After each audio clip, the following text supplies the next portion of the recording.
Estamos recibiendo y con muchísimo gusto al licenciado en Ciencias Económicas, autor del Manual de Economía para un Mundo Entreverado. Estamos hablando de Germán de Agosto. Bienvenido, Germán. Un placer tenerte aquí. Muchas gracias. ¿Qué te llevó a escribir este libro?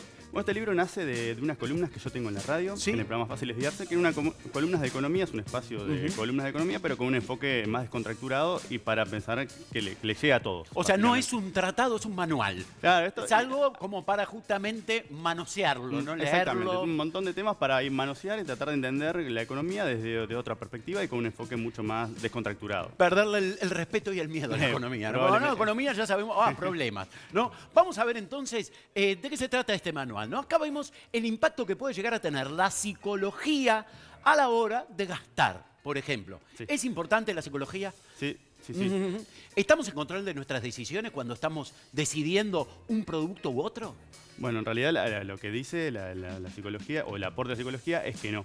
¿Ah, no? En realidad, típicamente la economía se ha construido sobre la base de un individuo que su cerebro funciona como una computadora, por ejemplo. Sí. Es una suerte de individuo racional que no se deja llevar por emociones, que sabe todo lo que quiere, que conoce todas sus restricciones y que tiene la capacidad de manejar un montón de información para tomar la mejor decisión en todos los momentos del tiempo. Ese no somos seguro. No, pero la economía durante mucho tiempo se basó en ese individuo para construir teorías, para construir modelos, para construir todo lo que tiene que ver con esa parte más teórica. Perfecto. Acá tenemos un ejercicio para ilustrar esto que estábamos hablando, ¿no? Tenemos la opción, contanos un poco cómo se desarrolla. Esto, por ejemplo, es el aporte de la psicología, lo que hace Sí. es tratar de suavizar los supuestos, hacerlos más realistas y entender que en realidad muchas veces cuando tomamos decisiones nos equivocamos sistemáticamente Sí. porque no conocemos la información, no sabemos lo que queremos y tenemos un montón de restricciones que pueden hacer que ante cambios en la forma en que nos presentan las cosas podemos tomar una decisión u otra. Y no necesariamente apartar. Contanos este ejemplo. ¿Qué pasa allí? Bueno, esto es, por ejemplo, ahora que estamos todos suscribiéndonos Sí. a revistas, y estos son experimentos basados en personas. O sea, Sí. esto es un experimento social que se hace, que es donde sale la fuente de esto. Y es básicamente, te dan tres opciones. Vos te querés suscribir a una revista online, podés estar en la versión online, podés estar en la versión física, o te ofrecen un combo. Y estos son los precios que están asociados a cada uno de ellos. Entonces, cuando se le pregunta cuál es tu opción preferida ante este menú de opciones, Sí. bueno, la mayoría prefiere la suscripción que incluye la parte online más la parte física. Parece que nos dan más, ¿no? Nadie quiere la parte del medio porque no parece que fuera atractiva. Y no, 125 es lo mismo que esto y esto te viene con la online que sale 59, o sea que esta por lo pronto no tiene ningún adepto. Entonces la mayoría se inclina por esta. Sí. Entonces si vos podemos pensar que si nadie quiere esta opción, saquémosla. Vamos arriba, entonces, sacamos la opción esa que simplemente era físico, pero Claro. 0 pesos. 0 pesos, sí. Segunda etapa del Suscripción experimento. online. Agarran otro conjunto de personas y le presentan estas dos opciones. La suscripción online que se mantiene y la suscripción online más física que también se mantiene. O sea, la más barata y la premium, podríamos Claro, decirlo. porque sacamos la que nadie quiso. ¿Y cuáles serían los resultados? Y ahora cambia, la mayoría se inclina por la suscripción online y la que era la preferida con el 84% pasa a tener un 30%. Y lo único que se sacó fue el del medio. Que no Pasa servía lo para mismo nada. con el pop. Viste que en Bueno, el pop te dan exactamente. un pop chico y después te dan un pop grande. Pero hay un pop en el medio que hace que vos siempre elijas, no el del medio, sino el grande. Exactamente, es lo que muestra este tipo de cosas. Entonces, si vos fueras racional y supieras bien cómo tomar una decisión y conocías tu preferencia, y no tendrías que cambiarte de esta preferencia. Que haya otra opción por Obviamente. defecto no debería hacerte cambiar. Genial. Acá tenemos el resumen entonces de el primer caso, la suscripción online, 16%, ¿no? Bueno, estaría bien y siempre elegían esto, pero si sacamos la opción del medio, como decía Germán, fíjense lo que sucede. Este monto, que es el máximo, pasa para la primera opción. Y el monto mínimo pasa para la última. Claro. Perfecto. Vayamos entonces, sí. No, porque la otra parece una ganga, dado que era un combo. Claro. Perfecto. Vamos entonces, la conclusión que sacamos es que somos totalmente manipulables. No tenemos tanto control sobre nuestra decisión, o tenemos una imagen más halagadora probablemente de nosotros mismos de la que efectivamente termina mostrando los experimentos sociales. Perfecto. Vayamos entonces a ver el impacto que tiene la matemática también en la forma que estamos gastando, ¿no? Sí, estos son otros aportes. La psicología aportó lo que vimos y la matemática también aportó la parte que tiene que ver con la teoría de juegos, que es la forma en que tomamos decisiones cuando hay un conflicto latente. O sea, Perfecto. En este momento estamos viendo justamente la escena de la película Una mente brillante, ¿verdad? Donde Pues yo no veíamos voy la a importancia de la fracasar. matemática a la hora de tomar decisiones y directamente hasta una conquista amorosa. O sea, está viendo a Nash. lo- Dios. Lo que está acá es Bueno, va a la cabeza, Nash, pero que es que el quebra protagonista, la que es un matemático muy famoso que ganó el premio Nobel en el 94 y está con unos colegas en el bar y entra en un conjunto de un grupo de mujeres. Sí. Hay una mujer que destaca principalmente por su belleza y uno de los colegas de Nash lo que dice es, cita a Adam Smith, que es el padre de la economía moderna, y dice, bueno, si la competencia nos va a llevar a al mejor estado de la naturaleza, o si todos competimos vamos a llegar a un mejor resultado, o básicamente si perseguimos nuestro interés de forma egoísta, todos vamos a estar mejor. Ahora, eso pasa muchas veces, ¿no? Cuando hay, por ejemplo, las empresas de telefonía, cuando había una sola, todos estábamos Claro. presos, pero cuando aparece la competencia, bajan los precios. Para nosotros es buena la competencia. Claro.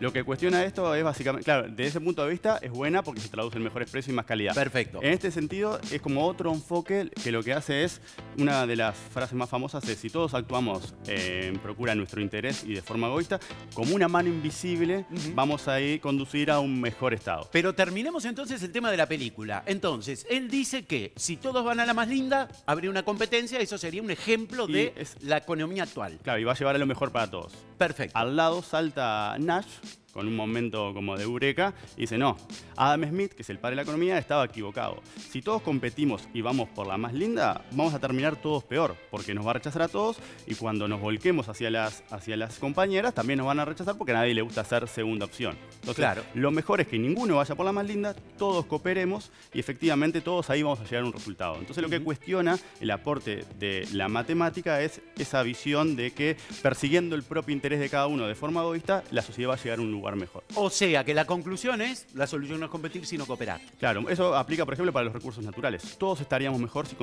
contamináramos menos, pero las decisiones individuales hacen que en realidad no nos preocupemos por la contaminación, las empresas ganan más plata si no se preocupan por eso, o nosotros no perdemos tanto tiempo reciclando, por ejemplo. Entonces, decisiones individuales que funcionan, cuando son colectivas, no funcionan. ¿Por qué decís que el mundo, ya lo decís desde el propio título del libro, del manual, está desordenado?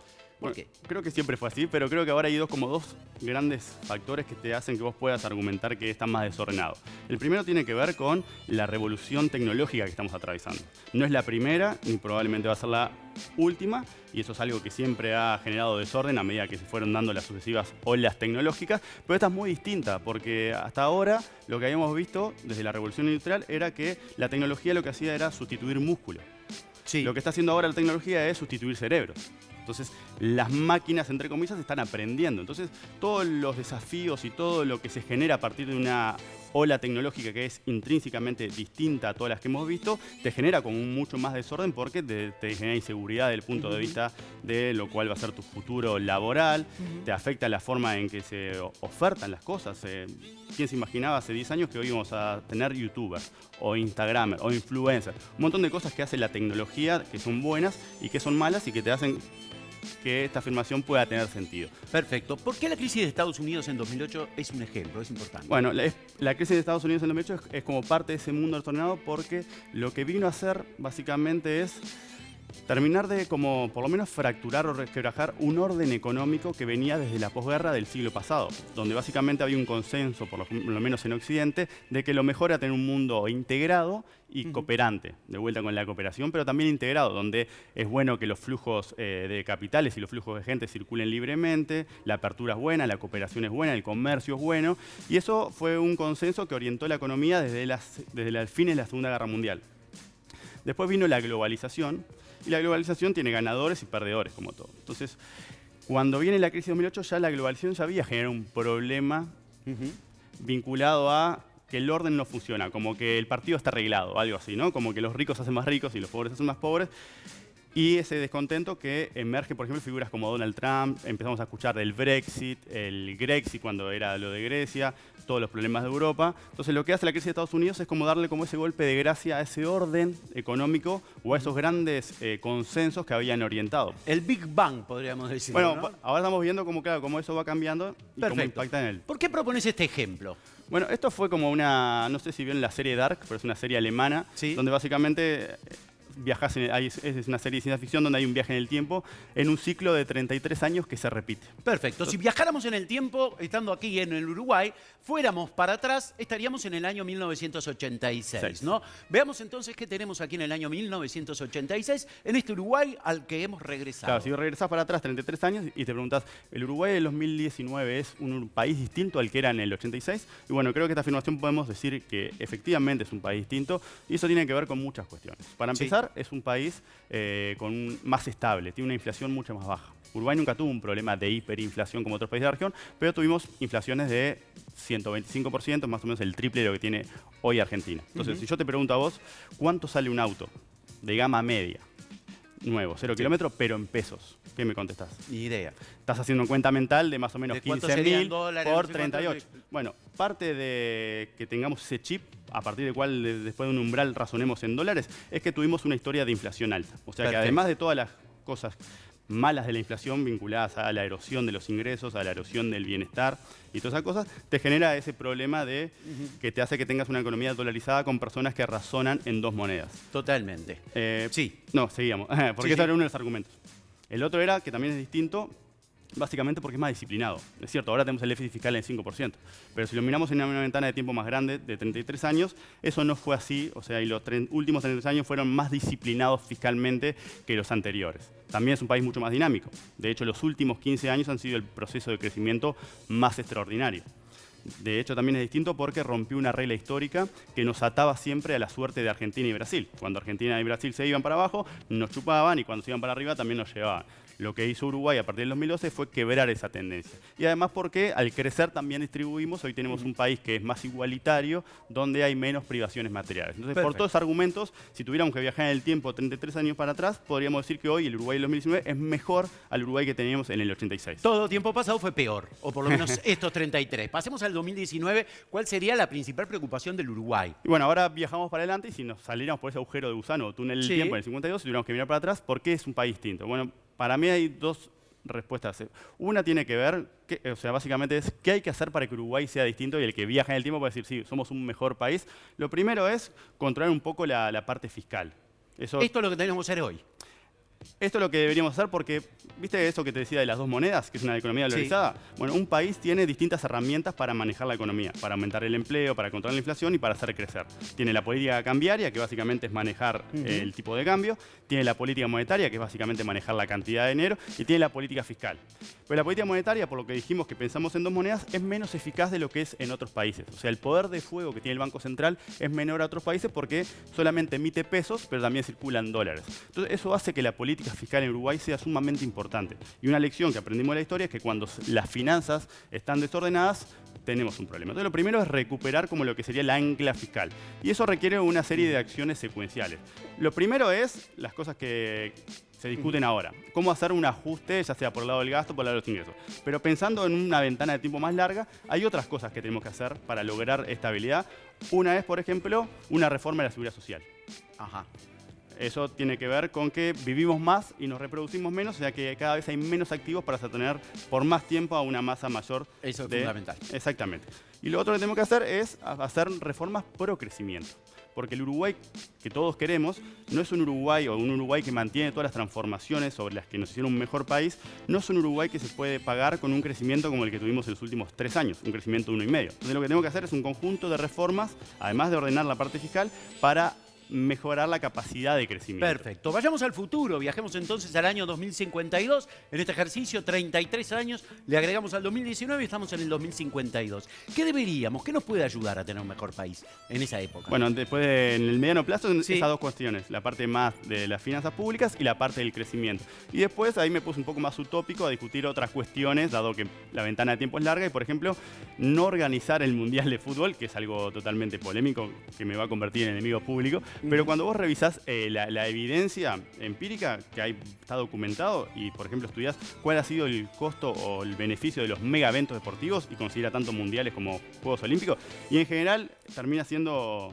nocivo para las finanzas públicas de un país y eso termina dañando el crecimiento.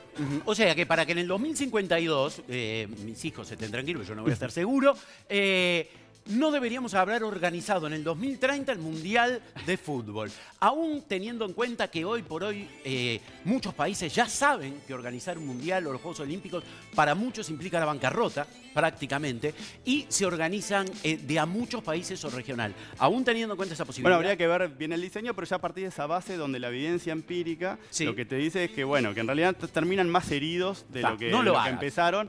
Porque terminan enfocando demasiadas inversiones, por ejemplo, algo que dura 30 días.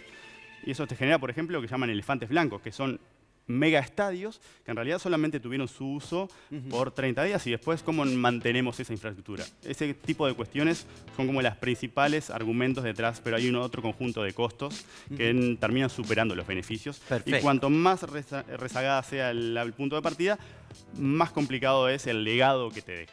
Lo otro podría ser, por ejemplo, también que está planteado, es abrir a la migración, o sea, seguir recibiendo migrantes. O sea, para un país como Uruguay, envejecido y pequeño, una ola migratoria como la que estamos viendo, bien armónicamente incorporada, esto es buena para el crecimiento e incluso es buena para las finanzas públicas. O sea que podríamos decir también que tenemos un mejor país en el 2052 porque nos abrimos hacia esa ola migratoria y somos un país más cosmopolita. Perfecto. Germán, el libro ya está en la librería. Sí. Perfecto, ya va a la venta, así que bueno, una buena lectura, ¿no? Más allá de los gustos y afinidades y facilidades de cada uno para tratar de entender la economía sin calentarte. Sí. Digo, por lo menos hacerlo más entretenido. Era el objetivo. No sé si lo cumplí, pero era el objetivo. Germán, un placer tenerte aquí. Muchas Felicitaciones gracias. por el libro. Muchas gracias.